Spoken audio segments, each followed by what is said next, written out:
Hi guys, ऐका. Hi guys, बघू शकतात गेवराई तालुक्याच्या जेवढे मी माझे फ्रेंड लोक आहेत तेवढ्यांना हात जोडून कडकडीची विनंती आहे. जो माणूस साऱ्या गेवराईमध्ये हिंडत आहे दारू पिऊन, दारू पिऊन हे माणूस लोकांच्या घरात शिरते आणि लग्नाच्या हॉलमध्ये मंगल कार्यालयामध्ये जाते, लोकांना लुटते. हे बघा, हे साडी घातलेली आहे हे बघा आतमधून जे आहे ना, हे बघा दादा, आतमधून हिने पॅन्ट घातलेली आहे. भाऊ हे बघा, भाऊ हे बघा, ह्याला 3 लेकरं हे कोप्या टाकून खातेत, लोकांची लूटमार करतात. हे बघा, आम्हाला दाढी मुशी येत नाही.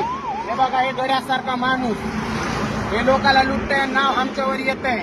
तर माझे हात जोडून कडकडीची विनंती आहे, भाऊ या असल्या लोकांना आहे ना 1 रुपया द्या ना ग तुम्ही, आणि गल्लीत आल्यानंतर हाकलून द्या. या तर तुम्ही ह्यांच्यावर गुन्हा दाखल करा.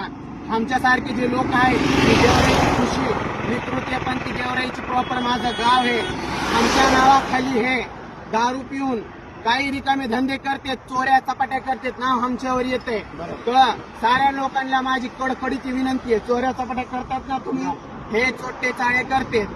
तर मी ह्याला काही मारलं नाही ना, ह्याला काही 4 बोटं लावले. ह्याला धरणं एकच माझं कारण आहे, गाडी फाट्यावर हे आता लोकांचे पैसे हिसकून दारू पिऊन आलेला आहे, बंगाट दारू पिऊन आलेला आहे. हे स्वतः कबुली करतंय. काही ठीक आहे, बाय.